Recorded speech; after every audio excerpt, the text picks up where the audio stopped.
بسم الله الرحمن الرحيم ومن أحسن قولا ممن دعا إلى الله وعمل صالحا وقال إنني من المسلمين.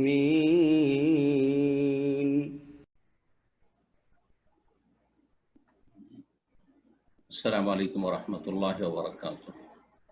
إن الحمد لله نحمده ونستعينه ونستغفره ونعوذ بالله من شرور أنفسنا ومن سيئات أعمالنا. من يهده الله فلا مضل له ومن يضلل فلا هادي له وأشهد أن لا إله إلا الله وحده لا شريك له وأشهد أن محمدا عبده ورسوله صلى الله تعالى عليه وعلى آله وصحبه وسلم تسليما كثيرا. أما بعد, সম্মানিত দিনী ভাতৃমণ্ডলী, আল্লাহ রাব্বুল আলামিনের প্রশংসা এবং শেষ নবী প্রিয় নবী মুহাম্মদুর রাসূলুল্লাহ সাল্লাল্লাহু আলাইহি সাল্লামের উপর সালাত ও সালামের পরে আজকে 18 মুহররম 1442 হিজরি মোতাবেক 6 সেপ্টেম্বর 2020 আমাদের ধারাবাহিক আলোচনা নাজাতপ্রাপ্ত দলের আকীদার পর্ব নম্বর 14 আলোচনা করব ইনশাআল্লাহ অল্প সময়ের ভিতরে। বিষয়বস্তু হচ্ছে সালাত ত্যাগকারীর বা সালাত অস্বীকারীর শরঈ বিধান। বেনামাজি সহজ ভাষায় তার শরীয়তে বিধিবিধান কি? সে সালাত পরিত্যাগকারী, বেনামাজি, অস্বীকারী হোক একটি অবস্থা, অথবা অলসতা অবহেলা করে, অস্বীকার করে না কিন্তু অলসতা অবহেলা পড়ছি, দোয়া করিয়েন, যেমন আমাদের দেশের এক সেই লোকের কথা, শয়তান আমাকে বিভ্রান্ত করছে কিন্তু পড়ছে না, বুঝছে যে শয়তান বিভ্রান্ত করছে। এই দুই অবস্থায় বেনামাজির হুকুম কি? বেনামাজি বলতে যেই ব্যক্তি মোটেই নামাজ পড়েন না, বা জুমা পড়ে, ঈদ পড়ে, অথবা 5 ওয়াক্তের খেয়াল খুশি যখন মন চায় পড়ে আর যখন মন চায় পড়ে না, কখনো 5, কখনো 4, কখনো 3, কখনো 2, কখনো মোটেই না, সবগুলি বেনামাজি।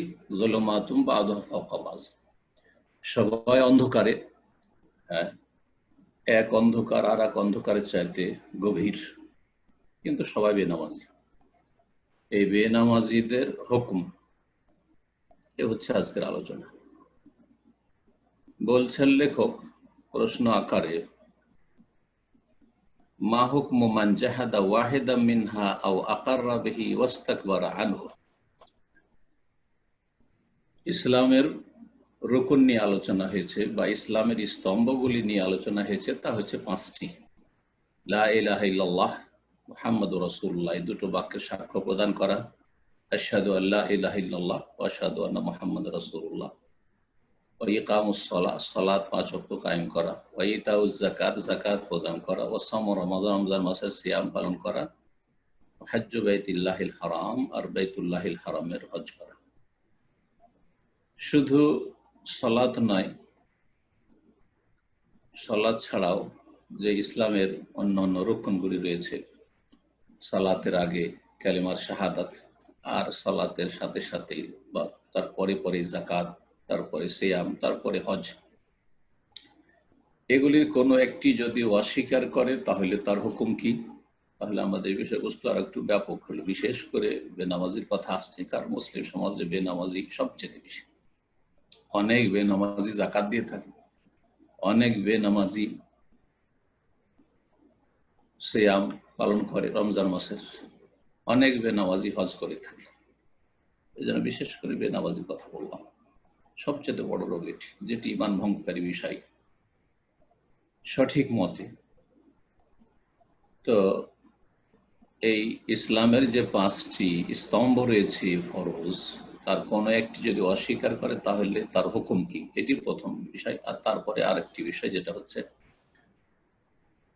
অস্বীকার করে না, অহংকার প্রদর্শন করেন না, কিন্তু অলসতা করে অথবা গড়িমসি করে বা তা অপব্যাখ্যা করে, তাদের হুকুম কি? তো আসি প্রথম বিষয়টি, বলছেন মা হুকমু মান জাহাদা ওয়াহিদাম মিনহা আও আকাররা বিহি ওয়াস্তাকবারা আনহু। যেই ব্যক্তি ইসলামের 5টি স্তম্ভের কোনো একটি অস্বীকার করে, তার হুকুম কি? হুকুম মানে শরঈ বিধান, সে মুসলিম না কাফির, এটা হচ্ছে একটা হুকুম। তার উপর হুকুম লাগলো, সে মুসলিম থাকবে না থাকবে না, কাফের হইলে বড় কাফের না ছোট কাফের, এটা হুকুম। আর একটা হুকুম হচ্ছে তার পার্থিব শাস্তির হুকুম। পার্থিব তার শাস্তি কি? দণ্ডবিধান। আর একটি হচ্ছে তার পারলৌকিক আযাব শাস্তি কি? জাহান্নাম। তো জাহান্নাম হলে স্থায়ী না অস্থায়ী? তাহলে 3টি কথা মনে রাখবেন এই বিষয়ে। যেই ব্যক্তি ইসলামের 5টি স্তম্ভের কোনো একটি অস্বীকার করবে, আকার বিহি অথবা স্বীকার করে যে ঠিক আছে ফরজ, ওয়াস্তাকবার আনহু কিন্তু অহংকার প্রদর্শন করে,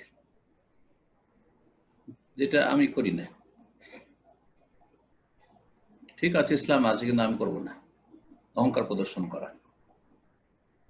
কুফরুল ইস্তেকবার, একটি বড় কুফর হচ্ছে অহংকার প্রদর্শন করা, কুফরুল ইবা, অস্বীকার করা। ইবলিস আল্লাহকে অস্বীকার করেনি, কিন্তু আল্লাহ রাব্বুল আলামিনের সামনে অহংকার প্রদর্শন করেছিল যে আল্লাহ, বারবার রব বলছে আল্লাহকে, জি, শেষ পর্যন্ত এখন ইবলিস আল্লাহকে রব জানে, নাস্তিক না ইবলিস, আর মুশরিক পৌত্তলিক নয়, হ্যাঁ মাজার পূজারী নয়, জি, সে তাওহীদ ভালো করে বুঝতো, তারপরে সে ইবলিস আবা ওয়াস্তাকবারা ওয়া কানা মিনাল কাফিরিন, সে অস্বীকার করেছিল, অহংকার প্রদর্শন করেছিল, সুতরাং সে কাফের হয়ে গেছিল। যেমন এক শ্রেণীর বেনামাজি আছে, নামাজ অস্বীকার করে না, কিন্তু নামাজ পড়া মোল্লাদের কাজ, হুজুরদের কাজ, মোল্লার দর মসজিদ,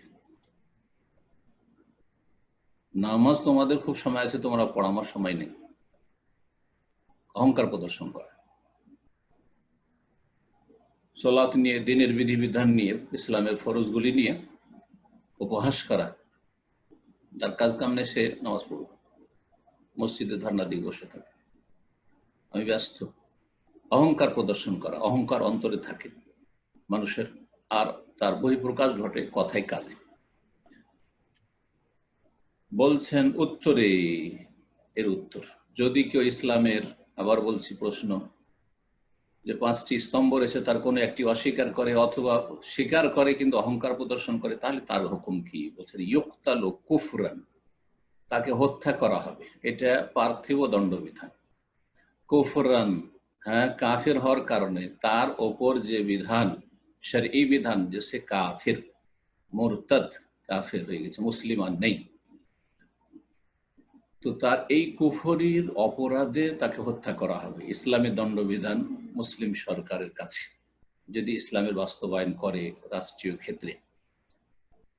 কাগাইরিহি মিনাল মুকাজ্জিবিন ওয়াল মুস্তাকবিরিন, অন্য অন্য মিথ্যা প্রতিপন্নকারী, যারা অমান্যকারী, অস্বীকার করে, ওয়াল মুস্তাকবিরিন, অহংকারীদের মতো, মিসলে ইবলিস, যেমন ইবলিস এবং ফিরআউন। ইবলিস যেমন অহংকার করেছিল, অস্বীকার করেছিল যে এই কথা মানতে পারছি না যে আদমকে সিজদা করতে হবে, এটা মানতে পারছি না, বাকি রবকে মানে।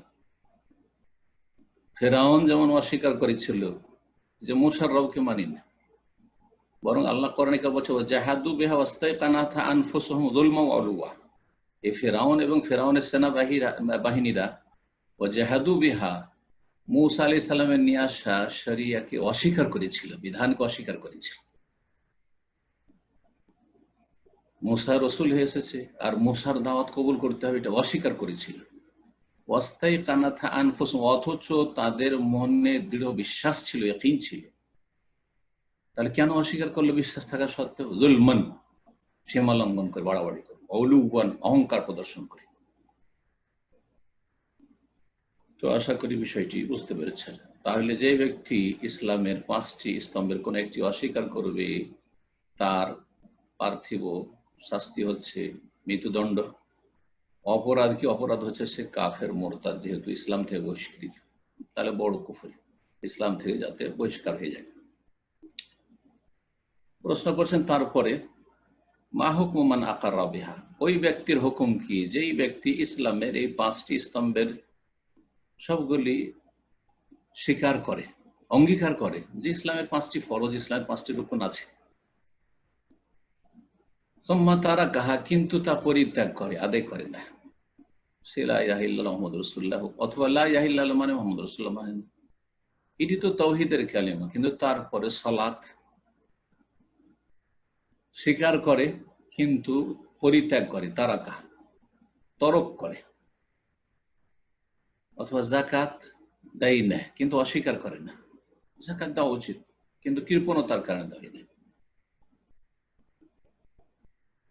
কি জন্য দেয় না? বলছে লেনাও এ তাকাসুল, অলসতার কারণে, কৃপণতার কারণে হজ করে না।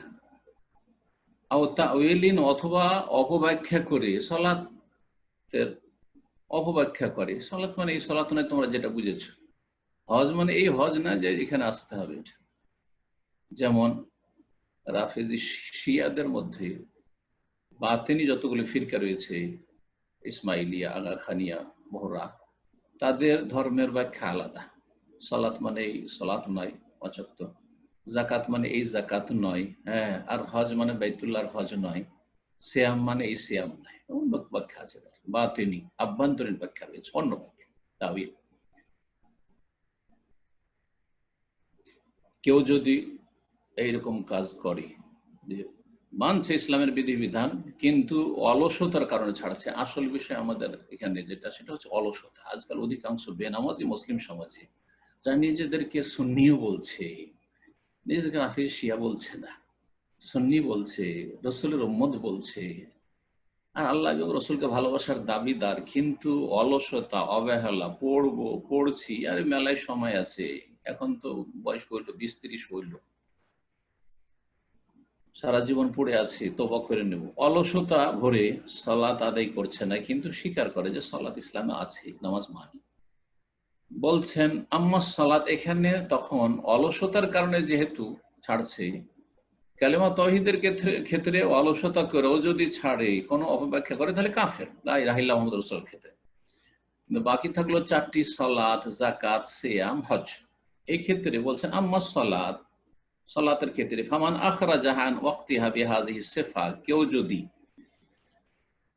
এই সালাতকে তার যথা সময় থেকে, যে নির্ধারিত সময় রয়েছে শুরু শেষ, যোহরের শুরু শেষ রয়েছে, আসরের শুরু শেষ রয়েছে, মাগরিবের শুরু শেষ রয়েছে, এশার শুরু শেষ রয়েছে, ফজরের ওই রকমই, এই থেকে যদি বের করে দেয়, সময় পার করে দিল, ফাইন্নাহু ইস্তাতাব, অলসতার কারণে পড়ছি করতে, জোহরের সময় পার হয়ে চলে গেল, আসর সময় পার হয়ে চলে, মাগরিব হয়ে গেল, এশা পার হয়ে চলে গেল, ইত্যাদি, ফজর পার হয়ে সূর্য উঠে গেল, ঘুমিয়ে আছে, পড়ে আছে। বলছেন ফাইন্নাহু ইস্তাতাব, তাকে তওবার জন্য আহ্বান করা হবে। কে করবে? সরকার, মুসলিম সরকারের ফরজ দায়িত্ব তওবার জন্য দাওয়াত দেবে। ফাইন তাবা, যদি তওবা করে, ওয়া ইল্লা কুতিলা হাদ্দান, তওবা করে নাই, তাহলে তওবা করে না মানে ফিরে চলে আসা, পড়তে শুরু করে দিল। বেনামাজির তওবা হচ্ছে যে তওবা করে এখন 5 ওয়াক্ত সালাত শুরু করে দিয়ে, এটাই হচ্ছে ফিরে আসা। তওবা মানে শুধু আস্তাগফিরুল্লাহ আস্তাগফিরুল্লাহ আস্তাগফিরুল্লাহ পড়ছে, আবার নেই মসজিদে, আবার নেই জামাতে, আবার নেই সালাতে, না না না, এটা তওবা না, ফিরে আসলো না। তওবা করতে বলা হবে, যদি তওবা করে তাহলে ভালো কথা, ওয়া ইল্লা কুতিলা হাদ্দান, না হইলে তাকে হত্যা করা হবে হদ স্বরূপ, মুরতাদ হওয়ার কারণে নয়। আগেরটা ছিল মুরতাদ হওয়ার কারণে, কুফরান ওখানে বলা হয়েছে, কুফরের কারণে মানে ইসলাম থেকে বেরিয়ে গেছে। এখানে বলছেন যে ইসলাম থেকে বেরিয়ে যায়নি, অলস বেনামাজি, কিন্তু তার ইসলামী দণ্ডবিধান হদ হচ্ছে, যেমন চোরের হাত কাটা, যে খুনির হচ্ছে গলা কাটা, যে হত্যা করেছে তারা হত্যা করা, বিবাহিত যদি ব্যভিচারকারী হয় তার মৃত্যুদণ্ড, রজম। তো ওই রকমই যেমন এগুলো হদ, ঠিক তেমনই এটাও হদ। হদ স্বরূপ বেনামাজির হদ হচ্ছে, পার্থিব শাস্তি হচ্ছে মুসলিম আদালতে বা ইসলামী আদালতে যে তাকে হদ শুরু, দণ্ডবিধান শুরু হত্যা করা হবে। এই মতটি ইমাম শাফি রাহমাহুল্লাহ এবং ইমাম মালিকের, মানে দুই মযহাবে, চার মযহাবের। এই কথার উদ্দেশ্য হচ্ছে বিষয়টিতে তাহলে ইখতিলাফ রয়েছে, বেনামাজির পার্থিব হুকুম কি, বেনামাজির পার্থিব হুকুম কি আর পারলৌকিক হুকুম কি। পার্থিব হুকুম বলতে দুটো দিক আবার স্মরণ করেন শুরু কথাটি। একটি হচ্ছে যে বেনামাজি মুসলিম না কাফের। আচ্ছা, তারপরে যদি কাফের হয়তো ছোট কাফের না বড় কাফের। ছোট কাফের মানে হচ্ছে ফাসিক, ইসলাম থেকে বহিষ্কৃত হয় না, আর বড় কাফের মানে ইসলাম থেকে বহিষ্কৃত। এটা হচ্ছে পার্থিব, তার উপর হুকুম সে মুসলিম হয়ে আছে কিনা। মুসলিম বা কাফের হলে ছোট কাফের না বড় কাফের, ছোট কাফের হলে হচ্ছে সে ফাসিক না কাফের, ইসলাম থেকে বেরিয়ে গেছে না আছে। আর আরেকটি হুকুম হচ্ছে যে তার শাস্তিটা কি, পার্থিব শাস্তি কি, ইসলামী দণ্ডবিধান কি, তার অপরাধের পার্থিব শাস্তি। আর একটি হচ্ছে পরকালে তার শাস্তি কি, এক একটি করে বলি। তো এই বিষয়টিকে তাহলে আমরা সুন্দর করে সংক্ষেপে বুঝিয়ে দিই। যেই ব্যক্তি সালাত আদায় করেন না তার দুটো অবস্থা, সালাত অস্বীকারী অথবা সালাত অস্বীকার করে না, অলসতা অবহেলা করে পড়ে না। যদি অস্বীকারী হয় তার হুকুম হয়ে গেল, তাহলে সে ইসলাম থেকে বেরিয়ে গেছে এবং সে বড় কাফের। সুতরাং বড় কাফের, ইসলাম থেকে বেরিয়ে গেছে, সুতরাং ওই অবস্থায় মারা যায় চিরকালে জাহান্নামী হয়ে গেল। এখন বাকি থাকলো সালাত অস্বীকার করেন না মানে কিন্তু অলসতায় পড়ে না, তাহলে তার হুকুম কি? সে বড় কাফের না কাফের নয়, ইখতিলাফ রয়েছে। ইমাম আহমদ রাহিমাহুল্লাহর একটি মত হচ্ছে ইমাম মালিক আর শাফির, আর একটি মত হচ্ছে ইমাম আবু হানিফার। এই ক্ষেত্রে ইমাম আহমদ রাহিমাহুল্লাহ যেই মতটি সমস্ত সাহাবায়ে কেরামদের ইজমা ঐক্যমত, সালাফদের যুগে এই বিষয়ে কোনো দ্বিমত ছিল না যে বেনামাজি যে অলসতা করেও পড়ে না, পড়ছি করে সেই ব্যক্তি বড় কুফরি করে। সাহাবায়ে কেরামদের ইজমার কথা নকল করা হয়েছে হাদিসে, কানু লা ইয়ারাউনা শাইআন মিনাল আমালি কুফরুন গায়রাস সালাহ। সাহাবায়ে কেরামরা কোন আমল ছেড়ে দেওয়াকে, অলসতা করে ছেড়ে দেওয়া কুফরি, বড় কুফরি মনে করতেন না, সালাত ছাড়া। যাকাত কেউ দিবদিসি করে না দিলে কাফের বলতেন না, রোজা রাখে না, রাখছি, কাফের বলতেন না, ফাসিক বলতেন। হজ করব, আচ্ছা সময় আছে, কাফের বলতেন না। কিন্তু সালাত যদি ছেড়ে দিত অলসতা করে, তাহলে সেটাকে কুফর সাহাবায়ে কেরামরা সবাই এক বাক্যে বলতেন। তাহলে এটি হচ্ছে ইমাম আহমদ রাহিমাহুল্লাহর মত, সাহাবায়ে কেরামদের ইজমা। দ্বিতীয় মত ইমাম মালিক শাফির, এরা কিন্তু সংখ্যাগরিষ্ঠ। তা হচ্ছে বড় কাফের নয়, অলসতা করে যেহেতু ছাড়ছে, অস্বীকার করে না, ছোট কাফের মানে বড় ফাসিক সে, এটা হচ্ছে ফাসিক তার হুকুম। তাহলে ফাসিক তো তার দুনিয়ার শাস্তি কি? ইমাম আহমদ রাহিমাহুল্লাহ যেহেতু কাফের বলেছেন, বড় কাফের, সুতরাং তার মৃত্যুদণ্ড সেটা তার মুরতাদ হওয়ার কারণে, ইসলাম থেকে বহিষ্কৃত হওয়ার কারণে। ইমাম মালিক শাফিঈর কাছে বলছে ফাসিক সে, কাফের নয়, ইসলামের গণ্ডিতে আছে, কিন্তু তার হদ ইসলামী দণ্ডবিধান হচ্ছে বড় অপরাধের কারণে, যদিও সে ইসলামের গণ্ডিতে আছে। যেমন খুন করলে তাকে খুন করা হবে, ঠিক তেমনি একে তওবা করতে হবে, তওবা যদি করে আর সালাত শুরু করে ঠিক আছে, আর তওবা না করতেও তার মৃত্যুদণ্ড।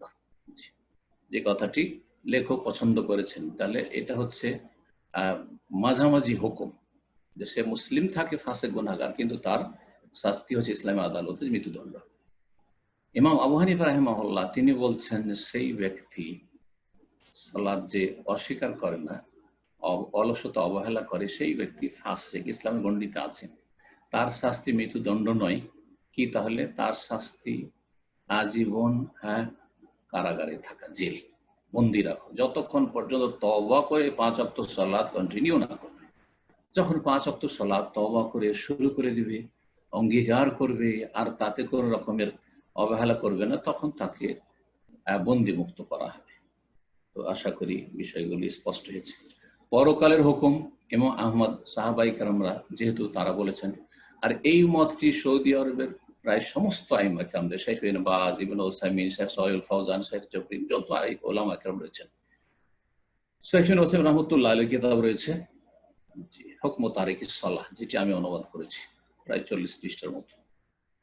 তার আগে ইমাম ইবনুল কাইয়িম রাহিমাহুল্লাহর মত, তার আগে ইমাম ইবনে তাইমিয়া রাহিমাহুল্লাহর মত, যে যেই ব্যক্তি অলসতা করে সালাত পড়েন না সেই ব্যক্তি বড় কাফের, তার শাস্তি মৃত্যুদণ্ড। কিসের জন্য? মুরতাদ হওয়ার কারণে। ইমাম মালিক, শাফির মত বললাম যে গুনাহগার, তার মৃত্যুদণ্ড। আখিরাতের শাস্তি যেহেতু বড় কাফের ছিলেন, স্থায়ী জাহান্নামে, ওই অবস্থায় মারা গেলেন। ইমাম আহমদের কাছে, অন্যান্য যাদের কথা বললাম, ইমাম মালিক, শাফির কাছে যেহেতু ফাসিক হয়ে মারা গেছে, আল্লাহর ইচ্ছাধীন, আল্লাহ কঠিন শাস্তি দেবেন কিন্তু চিরস্থায়ী হবে না, শাস্তিতে চিরস্থায়ী হবে না, কারণ তা ইসলাম ভঙ্গ হয়নি। ইমাম আবু হানিফা রাহিমাহুল্লাহর কাছে আখিরাতের শাস্তি আল্লাহর ইচ্ছাধীন, আল্লাহ শাস্তি দেবেন কঠিন, আর আল্লাহ যদি ইচ্ছা করেন যে তার অন্যান্য নেকি দ্বারা মাফ করবেন, সেটা আল্লাহর ইচ্ছা মোতাবেক হবে, তবে সে আল্লাহর আযাবের যোগ্য, স্থায়ী জাহান্নামী হবে না, যদিও জাহান্নামে যায়। কোরআন সুন্নাহর কাছাকাছি যেটি, সেটি আপনাদেরকে বললাম, সেটা হচ্ছে ইমাম আহমদ রাহিমাহুল্লাহর মত, সেটি সাহাবায়ে কেরামদের ইজমা।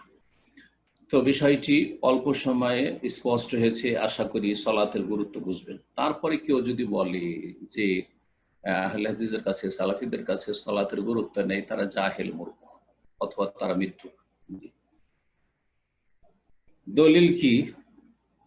যে যেই ব্যক্তি সালাত অলসতা করে পড়ে না, তাকে তওবা করতে বলা হবে, লেখকের কথায় আসছে। যদি তওবা করে তো ভালো, আর না হলে কতিল হাদ্দান, তাকে শাস্তি স্বরূপ হত্যা করা হবে। আল্লাহ বলছেন লিকাউলিহি তাআলা, ফাইন তাবু, তারা যদি তওবা করে, ওয়া আকামুস সালাত, সালাত কায়েম করে, ওয়া আতাউজ যাকাত, যাকাত প্রদান করে, ফাখাল্লু সাবি, তাদের রাস্তা ছেড়ে দাও, তাদেরকে ছেড়ে দাও। সূরা তওবার আয়াত নম্বর 5। রাসূলুল্লাহ সাল্লাল্লাহু আলাইহি ওয়াসাল্লামের হাদিস রয়েছে সহিহ বুখারী, মুসলিমে, আব্দুল্লাহ ইবনে উমর রাদিয়াল্লাহু তাআলা আনহুমা থেকে বর্ণিত, উমিরতু আন উকাতিলান নাস, আমাকে নির্দেশ দেওয়া হয়েছে সশস্ত্র লড়াইয়ের, হাত্তা ইয়াকুল লা ইলাহা, যতক্ষণ পর্যন্ত লা ইলাহা না বলবে, ওয়া ইউকিমুস সালাত, সালাত কায়েম করবে, ওয়া ইউতু যাকাত, আদায় করবে, ফাইদা ফাআলু যালিকা, এটা করলে আসাম মিন্নি দিমাআহুম ওয়া আমওয়ালুহুম, তাহলে রক্ষা করে নিল তার জান মাল।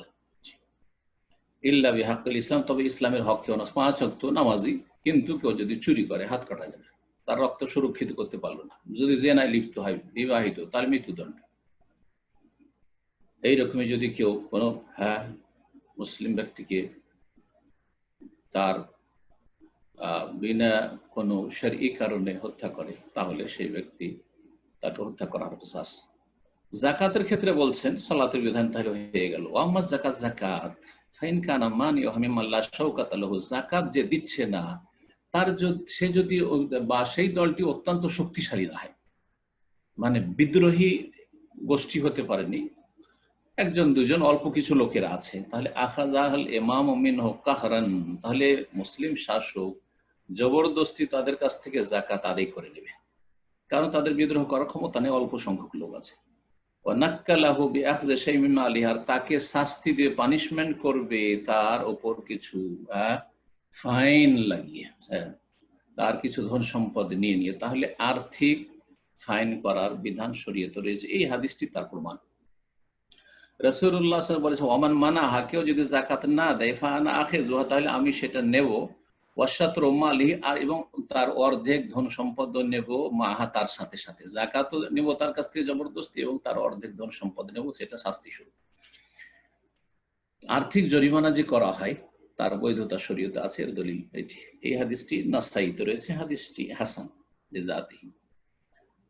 আর যদি যেই দলটি যাকাত দিচ্ছে না, ওয়াইন কানু জামাতান, একটি গং, একটি দল, বিদ্রোহী গোষ্ঠী, শক্তিশালী, সরকারের বিরুদ্ধে তারা সংগ্রাম করার মতো ক্ষমতা রাখে, ওয়ালাহুম শাওকাত, তাদের শক্তি আছে, ওয়াজাবা আলাল ইমামি কিতালুহুম, তাহলে মুসলিম শাসকের উপর তাদের বিরুদ্ধে লড়াই করা ফরজ, হাত্তা ইউআদ্দুহা, যতক্ষণ পর্যন্ত যাকাত আদায় করতে বাধ্য না হবে। দলিল বহু আয়াত রয়েছে এবং অনেক হাদিস রয়েছে এই মর্মে। এবং আবু বকর সিদ্দিক রাদিয়াল্লাহু তাআলা আনহু, সুন্নাতুল খোলাফায়ে রাশিদিন, আবু বকর সিদ্দিক রাদিয়াল্লাহু তাআলা আনহু রাসূলুল্লাহ সাল্লাল্লাহু আলাইহি ওয়াসাল্লামের ইন্তেকালের পরে পরে দেখলেন যে বেশ কিছু গোষ্ঠী আরবের, ওয়া কাফারা মান কাফারা মিনাল আরব, আরবের অনেক অস্বীকার করলো, কাফের, মানে পুরো কাফের, মুরতাদ হয়ে যায়নি, কিছু হয়েছিল, মুসাইলামা কাযযাবকে নবী মনে করেছিল, তারা কাফের হয়েছিল, কিন্তু কিছু লোক সালাত পড়বো, হজ করব, সিয়াম পালন করব, কিন্তু যাকাত দেব না, যাকাত অস্বীকার করেছিল। তখন আবু বকর সিদ্দিক রাদিয়াল্লাহু তাআলা তাদের বিরুদ্ধে জিহাদ করে লড়াই করেছিলেন। ওয়াম্মা সোম, জাকাতের তাহলে গুরুত্ব সিয়াম রোজার চাইতে বেশি। সওমের ক্ষেত্রে, রোজার ক্ষেত্রে ফালাম ইয়ারিদ ফিহি শাইউন, যদি কেউ রোজা রাখছি রাখবো আর না রাখে তো ওর শাস্তি সম্পর্কে বা ওর হুকুম সম্পর্কে শরীয়তে এমন কোনো খাস দলিল নেই। তবে সেই ব্যক্তি ফরজ ত্যাগকারী, সুতরাং ওয়ালাকি ইউআদ্দিবুহুল ইমাম, সুতরাং তাকে কি করবে, মুসলিম শাসক শাস্তি দেবে। আর নায়েব, অথবা মুসলিম শাসকের প্রতিনিধি, হ্যাঁ, যে প্রশাসনে যারা রয়েছে তারা শাস্তি দেবে। বেমা ইয়াকুনু জাজরান লাহু, যাতে সে সতর্ক সাবধান হয়ে যায়, ওয়ালি আমসালিয়া, অন্যরাও সতর্ক সাবধান হয়ে যায়, সাহস না করে যে দিনে পানাহার করছে রমজান মাসে। ওয়াম্মাল হজ, হজ সম্পর্কে ফাকুল্লু উমরিল আবদি ওয়াক্তুল্লাহ, হজ আদায় করার সময় হচ্ছে একজন মানুষের সারা জীবনটা।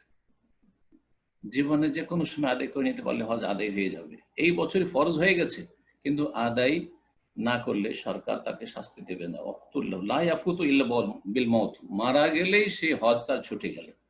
তাহলে মৃত্যুর আগে যদি কেউ হজ করে না, হজ আদায় হয়ে যাবে। যদিও সঠিক মতে অবহেলা করছি করে লেট করে তো গুনাহ হবে, কারণ সাথে সাথে ফরজ। কেউ বলেছেন না, সময় ছাড় আছে, যে কোনো সময় করতে পারে, কিন্তু সে মতটি দুর্বল।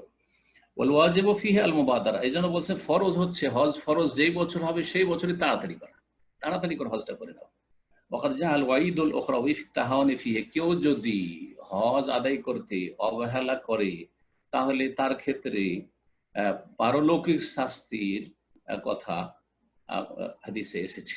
জি, ওয়ালাম তারিদ ফি উকুবাতুন খাসা ফি দুনিয়া, কিন্তু পার্থিব শাস্তি সম্পর্কে কোনো দলিল পাওয়া যায় না। কেউ হজে যদি অস্বীকার করে না, কিন্তু করছি আর করলো না, তাহলে তাকে কোনো শাস্তি দেওয়া যায় পার্থিব দণ্ডবিধান, এরকম কিছু নেই দলিল। এখানেই আজকের আলোচনা শেষ হচ্ছে। আল্লাহ রাব্বুল আলামিন যেন আমাদেরকে সঠিক দিন বোঝার তৌফিক দান করেন এবং সঠিক দিন যথাযথ পালন করার তৌফিক দান করেন। আমরা শেষ নবীর উম্মত, সত্যিকার উম্মত হওয়ার তৌফিক দান করেন। আমরা যেন ইহুদি নাসারাদের মতো না হয়, যে তারা মুসা আলাইহিস সালাম উম্মত বলে দাবি করে, ঈসা আলাইহিস সালাম উম্মত বলে দাবি করে, কিন্তু আম্বিয়া রসুলগণের সাথে, আম্বিয়া রসুলগণের আদর্শের সাথে তাদের দূরেরও সম্পর্ক নেই। নামে যেন আমরা মুসলিম না হই, কাজে যেন আমরা মুসলিম হতে পারি। আল্লাহ রাব্বুল আলামিন যেন কবুল করেন। সাল্লাল্লাহু আলাইহি ওয়া সাল্লাম মুহাম্মদ ওয়া আলা আলিহি ওয়া সাহবিহি আজমাইন।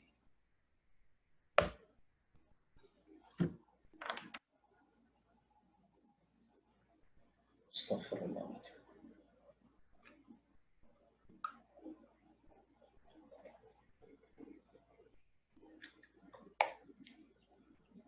জি,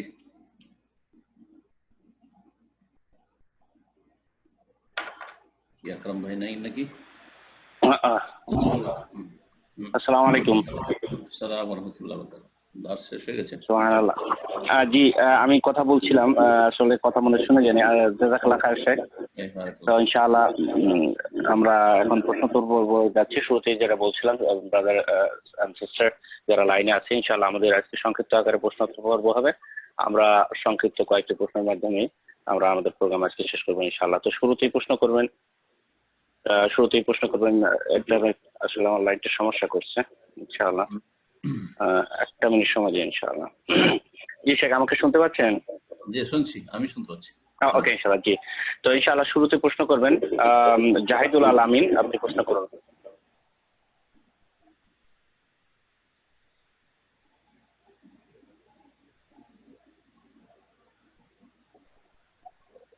জি ভাই, আপনি প্রশ্ন করুন।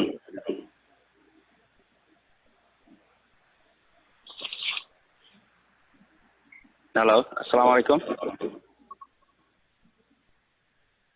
শেখ, আমাকে শুনতে পাচ্ছেন আপনি? আমি শুনছি। আচ্ছা, দেখি আমি হয়তো লাইনটা একটু ডিস্টার্ব করছি। শেখ, আমাকে একটা মিনিট সময় দেন, আমি ব্যাক করতেছি ইনশাআল্লাহ। ঠিক আছে, জাযাকাল্লাহ।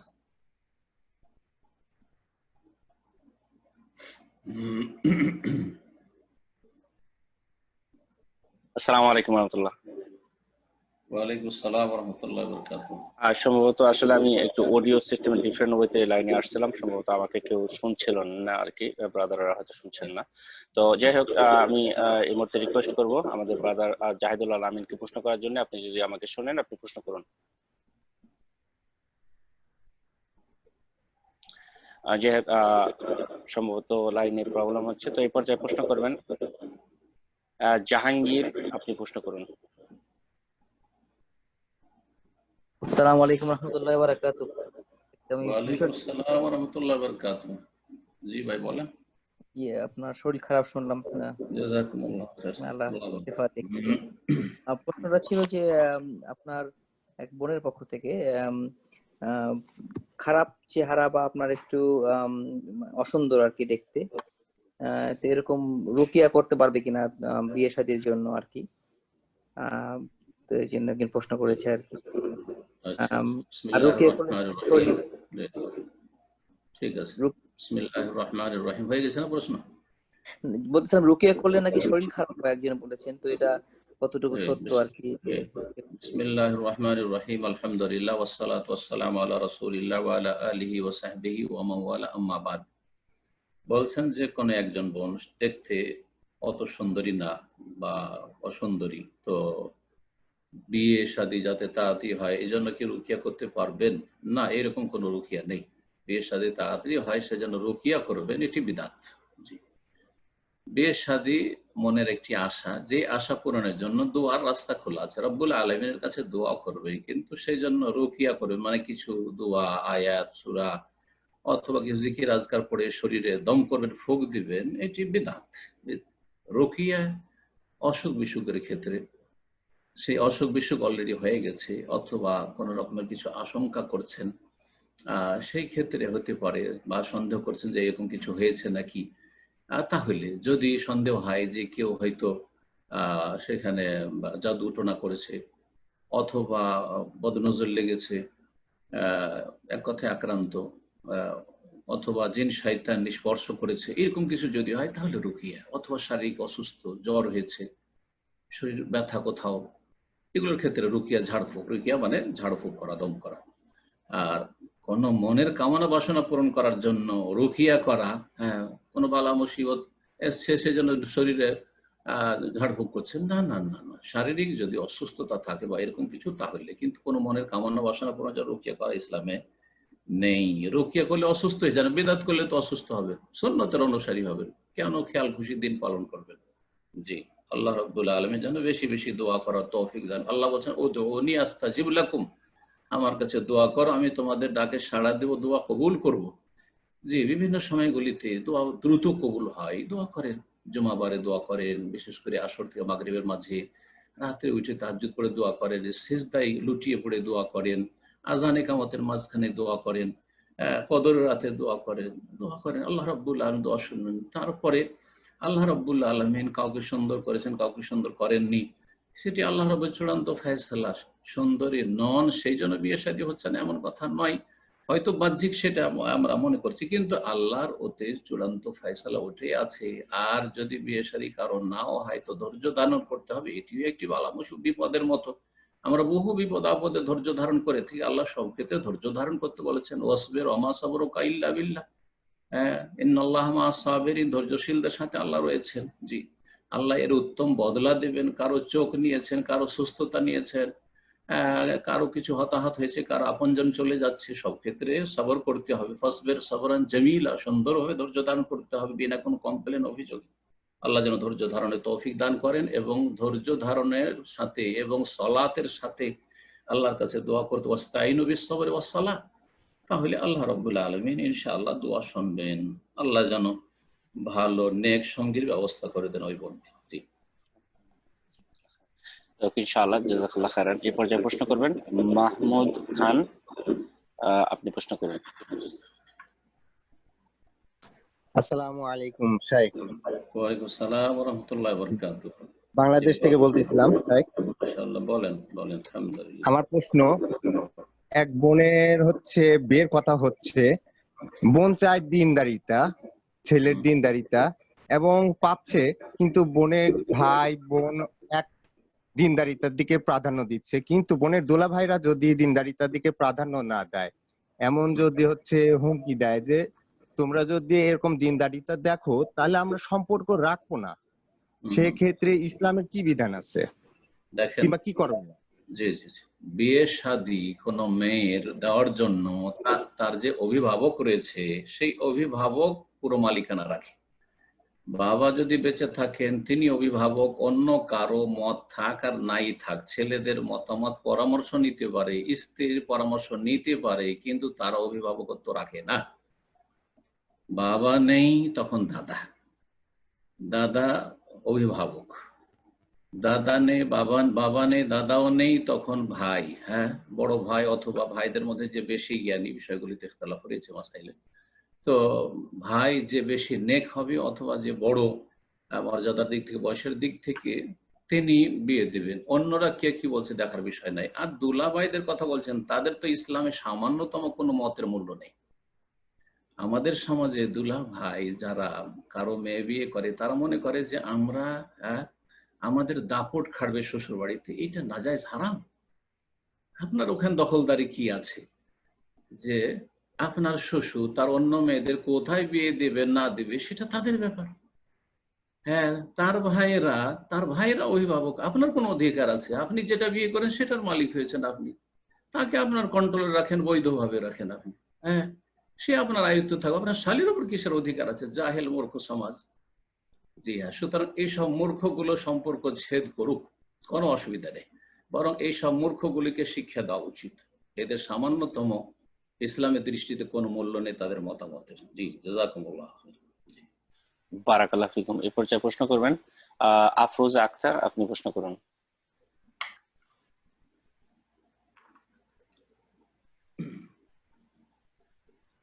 জি আফরোজা আক্তার, আপনার ফোনটা আনমিউট করে নিন। আসসালামু আলাইকুম। ওয়ালাইকুম আসসালাম ওয়া রাহমাতুল্লাহি ওয়া বারাকাতুহু। বলেন। আমি ব্রাজিল প্যারাগুয়ে থেকে। মাশাআল্লাহ। প্রশ্নটা হচ্ছে, যদি কোনো মানে কাপড় কাটা টেইলার্স, মানে আমরা যে কাপড় বানাই ওদের দোকান থেকে যদি আমরা কোনো টুকরা কাপড় নিয়ে আসি কাজ শেখার জন্য, সেক্ষেত্রে যদি ইচ্ছাকৃত দেয়, তো আমরা যদি নিয়ে আসি, সেটা কি ওখানে তো অনেকের কাপড় থাকে, তো ওই কাপড়গুলো যদি আমাদেরকে দেয়, সেই কাপড়গুলো কি আমরা আনতে পারবো? এটা কি জায়েজ হবে না টাকা দিয়ে আনতে হবে? আর আমার দ্বিতীয় প্রশ্ন হচ্ছে, আমি যদি কারো সিয়াম করে দেই বা ফরজ সিয়াম, সেক্ষেত্রে কি আমি আমার নফল সিয়ামের নিয়ত করতে পারবো? জি, বলছেন টেলারের কাছে যে কাটা কাপড়গুলো থেকে যায়, বেঁচে যায়, সেই কাপড়গুলো যদি আমরা নিয়ে আসি আর সে দেয়, তাহলে সেটা কি নিয়ে আসতে পারবো বিনা পয়সায়, নাকি পয়সা দিয়ে নিয়ে আসতে পারবে? এই ক্ষেত্রে প্রথম কথা বলবো, যে কাটা অতিরিক্ত কাপড়গুলো অন্য কারো কাজ করে বেঁচে গেছে, সেই কাপড়টা কিন্তু টেলারের না। আমাদের টেলাররা কিন্তু এই কাপড়গুলো রেখে নেই, এটা হারাম কাজ করে। মূলত সেই কাপড়ের মালিক ওই ব্যক্তি, যেই ব্যক্তি কাপড় দিয়েছিল। অন্য কেউ যদি কাপড় দিয়ে থাকে কিছু জামা কাপড় সেলাইয়ের জন্য বা সালোয়ার কামিজ সেলাইয়ের জন্য, তার কাপড়টা যখন সেলাই করে দিলেন জামা কাপড়, তার সাথে অতিরিক্ত যে কাটা ছেঁড়া কাপড়গুলো আছে, সেগুলি যেটুকু বেঁচেছে আমানতের সাথে ফিরিয়ে দেবেন। অনেক ভালো নেক আমি টেলারদেরকে চিনি, তারা তার সাথে প্যাকিং করে, এই যে আপনার এতটুকু কাপড় বেঁচেছে নিয়ে যান, এটা হচ্ছে আমানত। আর এটা যদি না করে তো খেয়ানত। আর তারপরে যখন খেয়ানত করলো, এটা যদি বিক্রি করে তবু রুজি হারাম। আর যদি কাউকে ফিরিয়ে দেয়, তার অধিকার রাখে না, হারাম, কারণ সেটার মালিক সে না। এটা সবসময় প্রথম মনে রাখতে হবে। তারপরে ধরেন ওই কাপড়টা, যে কাটা কিছু কাপড় বেঁচেছে ছোটখাটো টুকরো কাপড়গুলো, সেই কাপড়গুলি যদি যেই ব্যক্তি কাপড়টার মালিক, যে কাপড় সেলাই করতে অর্ডার দিয়েছিল, ওকে ফেরত দিচ্ছিল, তখন নিল না, এটা আমি নিয়ে করবো কি, আমার তো কাজে লাগবে না, আপনি রেখে নেন। টেলারকে যখন দিয়ে দেবে, কোনো কাস্টমার যদি দিয়ে দেয়, তখন টেলার তখন ওই কাপড়ের মালিক। তারপরে আপনাদেরকে সে ফিরিয়ে দিতে পারে, পয়সা দিয়ে বিক্রি করতে পারে, কারণ সে এখন সেটার মালিক হতে পেরেছে। পয়সা নিতেও পারে, ফিরিয়েও দিতে পারে, আর আপনি ফিরিয়েও দিতে পারেন, যেইভাবে আপনাকে দেবে সেইভাবে আপনি নিতে পারেন, কোনো অসুবিধা নেই। জিজ্ঞাসা করেছে দ্বিতীয় প্রশ্ন সিয়াম সম্পর্কে, যে ফরজ সিয়ামের কাজা বাকি আছে, তা থেকে নফলের নিয়ত করতে পারবো। এর আগে বলেছি, আপনার নিয়মিত থাকলে বারবার প্রশ্ন উত্তর দিতে হয় না। কথা হচ্ছে যে যখন আপনার ফরজ কাজাও বাকি আছে আর নফল রোজা, যেমন সোমবারে, এই যে সোমবার আসছে আগামীকালকে, সোমবার আপনি রোজা রাখবেন, সাপ্তাহিক রোজা, বা বৃহস্পতি রোজা রাখবেন, আপনি নফলে নিয়ত করলে ফরজ কাজা আদায় হবে না। কিন্তু সোমবার বৃহস্পতিবারে যেই দিনটা নফলের দিন, সেই দিনে যদি ফরজের নিয়ত করেন তো ফরজ আদায় হবে। তার সাথে মোবারক দিনে, ভালো দিনে রোজা রাখলেন, ইনশাআল্লাহ আল্লাহ অতিরিক্ত সওয়াব হয়তো দিতে পারেন। কিন্তু আপনি এক গলি দিয়ে দুই শিকার করবেন আর ডবল নেকি পাবেন, এইরকম ধারণা ভুল ধারণা, এরকম ধারণা ভুল ধারণা। আপনি ফরজ যেটা বড় সেটা নিয়ত করবেন। জি, এইরকমই আরাফার দিনে যদি কেউ ফরজের কাজা করে থাকেন তাহলে আরাফার নিয়ত করবেন না, ফরজের কাজার নিয়ত করবেন, তার সাথে আরাফার মোবারক দিনে রোজা রাখলেন, আল্লাহ অতিরিক্ত দিলেন, রহমতুল্লাহ ওয়াসে, আল্লাহ রহমত প্রশস্ত। আর না হলে আপনার ফরজ আদায় হইল ভালো দিনে। জি, একটি করে প্রশ্ন করেন। ওকে, ইনশাআল্লাহ। তো আমি রিকোয়েস্ট করব এখন থেকে আমরা 2টি প্রশ্ন নিব আর ইনশাআল্লাহ। তো এবং যারা প্রশ্ন করবেন অবশ্যই একটা করে প্রশ্ন করবেন। এই পর্যায়ে প্রশ্ন করবেন সাইফুল ইসলাম।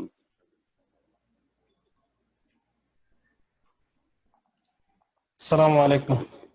আসসালামু ওয়া রাহমাতুল্লাহি ওয়া বারাকাতুহু। শেখ, আমি ইতালি থেকে বলছিলাম।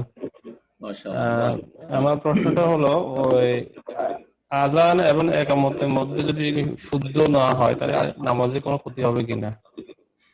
আযান একামতের উচ্চারণ যদি শুদ্ধ না হয় তাহলে নামাজের ক্ষতি হবে কিনা? দেখেন, আযান একামতের সাথে সালাতের এমন কোনো সম্পর্ক নেই। এইরকম সম্পর্ক, একটা সম্পর্ক আছে যে সালাতের সময় জানিয়ে দেওয়ার জন্য আযান, আর সালাত শুরু হতে যাচ্ছে এই কথা জ্ঞাত করার জন্য, জানানোর জন্য একামত। এই সম্পর্কটা শুধু আছে, কিন্তু এছাড়া আযান শুদ্ধ হইলে সালাত শুদ্ধ হবে, একামত শুদ্ধ হইলে সালাত শুদ্ধ হবে, এরকমের কোনো সম্পর্ক নেই। জি হ্যাঁ, তো তবে যথাসাধ্য শুদ্ধ পড়ার চেষ্টা করতে হবে। যদি দেখেন যে কোনো একামত দাতা উচ্চারণে খুব বেশি ভুল করে দিল, তাহলে পুনরায় আযান দাঁড়িয়ে দিবেন, পুনরায় একামত দাঁড়িয়ে দিবেন, পুনরায় একামত দাঁড়িয়ে দিবেন, তার একামতটাকে বা তার আযানকে ক্যান্সেল করে দেন। আযান হয়নি, আবার কেউ ভালো যে উচ্চারণ করতে পারে আযান দেন, এটা করবেন। কিন্তু সামান্য যদি ভুল থাকে অসুবিধা নাই ইনশাআল্লাহ। জি, জাযাকাল্লাহ খাইরান। তো ইনশাআল্লাহ আজকের সর্বশেষ প্রশ্ন করবেন জান্নাতুল ফেরদৌস। আপনি প্রশ্ন করুন ইনশাআল্লাহ। আসসালামু আলাইকুম ওয়া রাহমাতুল্লাহ। ওয়ালাইকুম আসসালাম ওয়া রাহমাতুল্লাহি ওয়া বারাকাতুহু। বলেন। শাইখ, আমাদের কালো অথবা সাদা চুলে যদি অন্য কোনো কালার করা হয় তাহলে সালাতের কোনো ক্ষতি হবে কি?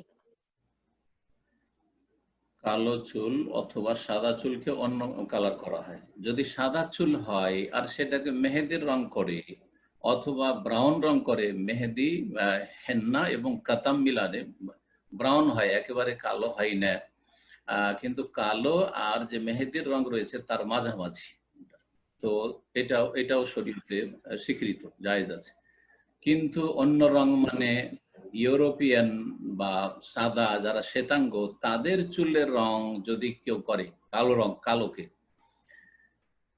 অথবা সাদাকে ওই রকম করে, আর উদ্দেশ্য নিয়তটা দেখতে হবে। নিয়তটা কি? নিয়তটা হচ্ছে যে আমরা এশিয়ান, সুতরাং আমরা হচ্ছি নিচু শ্রেণীর, আর যারা গোরা, যারা সাদা, তারা আমাদের চাইতে শ্রেষ্ঠ, ইহুদি নাসারা, সুতরাং তাদের রঙে রঞ্জিত হইলে, তাদের মতো চুল করলে আমি বেশি সভ্য হব, তাহলে এটি হচ্ছে কাফেরদের অন্ধ অনুকরণ, যেটি হারাম।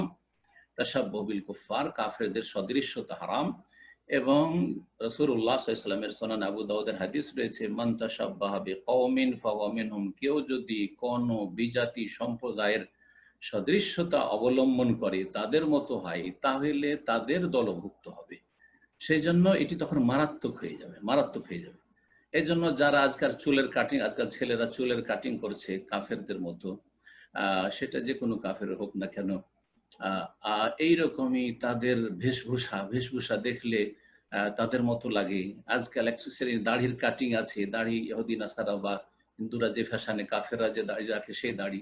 রবীন্দ্রনাথ ঠাকুর মার্খা দাড়ি রাখে, সে মোহাম্মদ রসুল্লাহ দাড়ি রাখলে লজ্জা পায়, কিন্তু ঠাকুর মার্খা দাড়ি তার ঠিক আছে। ইহুদি নাসারাদের আজকাল যে দাড়ি, সেই দাড়ি আপনারা জানেন যে কিভাবে রাখছে তারা।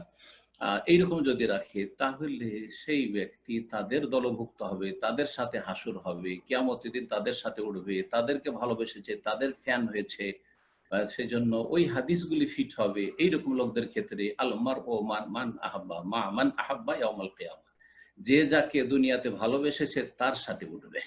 সুতরাং যে কাফেরদেরকে ভালোবেসেছে, কাফেরদের সভ্যতাকে ভালোবেসেছে, কাফেরদের সংস্কৃতিকে ভালোবেসে, কাফেরদের মতো বেশভূষা ভালোবেসেছে, কাফেরদের ধর্মকর্ম এবং আচার আচরণ ভালোবেসেছে তাদের দলভুক্ত হয়ে কিয়ামতের দিন হাসর হবে এবং তাদের সাথে তারা জাহান্নামে যাবে। এই মুসলিম এই ফাসেকগুলো, এরাও বদ্দিনগুলো, বেদিনগুলো, এরাও তাদের সাথে জাহান্নামে যাবে। জি, আল্লাহ রাব্বুল আলামিন যারা মুসলিম জাতিকে যে দ্বীনি সভ্যতা দিয়েছেন, ইসলামী সভ্যতা দিয়েছেন, ইসলাম যে পূর্ণাঙ্গ জীবন বিধান দিয়েছেন, জীবনের প্রতিটি ক্ষেত্রে পুরোপুরি বাস্তবায়নের পালনের তৌফিক দান করেন। আর কাফেরদের এই সব গোলামি থেকে মুসলিমদেরকে যেন মুক্ত হওয়ার তৌফিক দান করেন। জাযাকাল্লাহ খায়ের শেখ। জানি আপনি শারীরিক দিক দিয়ে অসুস্থ আছেন, সবাই আমরা যারা হয়তো শুরুতে লাইনে ছিলাম জানি, এবং নতুন যারা আছেন তাদের উদ্দেশ্য রয়েছে। আমাদের শেখ আজকে শারীরিক অসুস্থতা বলতেছেন, আমরা দোয়া করি শেখ যেন পরিপূর্ণভাবে আল্লাহ সুবহানাহু ওয়া তাআলা তাকে সুস্থতা দান করেন, আল্লাহুম্মা আমিন। শেখ, ওই আমাদের এক ভাই খুবই রিকোয়েস্ট করতেছেন, ওনার নাকি একটা জরুরি প্রশ্ন আছে, তার একটা প্রশ্ন যদি নিতেন আর কি। আমি জি, তো আমাদের ফয়সাল ভাই প্রশ্ন করবেন এই মুহূর্তে। ফয়সাল, আপনি আপনার প্রশ্ন করুন। জাযাকাল্লাহ খায়ের। আজকে লাস্ট প্রশ্ন ইনশাআল্লাহ। জাযাকাল্লাহ খায়েরান। আসসালামু আলাইকুম। ওয়ালাইকুম আসসালাম ওয়া রাহমাতুল্লাহি ওয়া বারাকাতুহু। বাংলাদেশ থেকে বলছি। আমার কোথা থেকে? বাংলাদেশ থেকে বলছি। বাংলাদেশ থেকে, জি ভাই বলেন। আমার একটা প্রশ্ন ছিল যে যে আমাদের গ্রামে বেশিরভাগ মসজিদে কবর সংলগ্ন মসজিদ, মানে মাজার এবং কবর সংলগ্ন মসজিদ সালাত আদায়ের বিধানটা কি? দেখেন, মসজিদের ভিতরে কবর দেওয়া অথবা কবরের উপর মসজিদ নির্মাণ করা, এই দুটো অবস্থার উপর লানত করেছেন রাসূলুল্লাহ সাল্লাল্লাহু আলাইহি ওয়াসাল্লাম। বরং আল্লাহর লানত রয়েছে, লানাতুল্লাহি আলাল ইয়াহুদি ওয়ান নাসারা ইত্তাখাযু কুবুর আমবিয়াহিম মাসাজিদা ইউহাযিরু মা সানাউ। রাসূলুল্লাহ সাল্লাল্লাহু আলাইহি ওয়াসাল্লাম তার জীবদ্দশায় সুস্থতায় বলেছেন, ইন্তেকালের 5 দিন আগেও বলেছেন, 3 দিন আগেও বলেছেন, একেবারে শেষ মুহূর্তেও যেই বাক্যগুলি বলেছে তার মধ্যে আকীদার বিষয়ের এই গুরুত্ব দিয়ে বলেছেন, আল্লাহর লানত অভিসম্পাত ইহুদি নাসারাদের উপর, কাফের মুশরিক বিজাতিদের উপর। কেন? তাদের এই চরম অপরাধের কারণে। কি অপরাধ করেছে? ইত্তাখাযু কুবুর আম্বিয়া, এই মাসে তাদের নবীদের নেক লোকদের কবরগুলিকে তারা সেজদার স্থানে পরিণত করেছে। তারা কবরের পর মসজিদ তৈরি করেছে, হ্যাঁ, ধর্ম উপাসনালয় তৈরি করেছে, অথবা উপাসনালয়ের মধ্যে ইবাদতখানাতে কবর দিয়েছে। তো যারা এই কাজগুলি করে তাদের উপর আল্লাহর লানত রয়েছে, রাসূলুল্লাহ সাল্লাল্লাহু আলাইহি ওয়াসাল্লামের লানত অভিসম্পাত রয়েছে। লানত মানে আল্লাহর রহমত থেকে বঞ্চিত, আল্লাহর লানত মানে আল্লাহর রহমত থেকে তাদেরকে বঞ্চিত করবেন। আর রাসূলুল্লাহ সাল্লাল্লাহু আলাইহি ওয়াসাল্লামের লানত মানে রাসূলুল্লাহ তাদেরকে আল্লাহর রহমত থেকে বঞ্চিত করার জন্য বদদোয়া দিয়েছেন, অভিশাপ, আল্লাহ তুমি এদেরকে রহমত থেকে তোমার বঞ্চিত করো। তো লানত বিষয়টি অত হালকা বিষয় নয়। লানত বড় কাবিরা গুনার উপর, সুদখোরের উপর লানত হয়েছে, মুশরিকদের উপর, কাফের, ইন্নাল্লাহা লাআনাল কাফিরিনা ওয়া আ'আদ্দা লাহুম সাইয়্যিরা, এইরকমই লানত রয়েছে এইসব লোকদের উপর। সুতরাং চরম অপরাধ। তো যদি মসজিদের ভিতরে থাকে, সেটা মসজিদের একেবারে ভিতরে অথবা মসজিদের বারান্দার এক সাইডে, যেমন তবলিগি চিল্লাওয়ালাদের, ভারতে যেখান থেকে প্রথম তবলিগ চিল্লা শুরু হয়েছে, দিল্লি নিজামুদ্দিন মার্কাজ, বাংলাদেশের কাকরাইলের মতো, পাকিস্তানের রায়গঞ্জের মতো যেটা হেডকোয়ার্টার, বরং রায়ওয়ান পাকিস্তানের আর বাংলাদেশ কাকরাইলের আগে এই মার্কাজের প্রতিষ্ঠা। সেখানে নিজের চোখে দেখেছি, সেখানে ছয়টি কবর রয়েছে বারান্দায় মসজিদে তবলিগদের। তো এগুলি আল্লাহর লানতের কাজ, রাসূলুল্লাহ সাল্লাল্লাহু আলাইহি ওয়াসাল্লামের লানতের কাজ। যদি কোনো মসজিদে এরকম কবর থাকে, একটি কবর থাকে, তাহলে সেই মসজিদে সালাত হবে না। যদি মসজিদ আগের হয় তাহলে কবরকে সরিয়ে দেওয়া ফরজ, আর যদি কবর আগের হয় তাহলে মসজিদকে ভেঙে সরিয়ে দেওয়া সেখান থেকে ফরজ। তাহলে এই বিষয়টি স্পষ্ট বুঝতে পেরেছেন। এখন মসজিদের বাইরে, আপনার প্রশ্ন মনে হচ্ছে মসজিদের বাইরে আছে, হ্যাঁ, বাউন্ডারির বাইরে, কিন্তু মসজিদের সাইডে, সেটা ডানে বামে অথবা পেছনে অথবা সামনে কিবলার দিকে আছে, কিন্তু আপনার যে প্রাচীর আছে মসজিদের সামনের দিকে, দেয়ালের বাইরে আছে।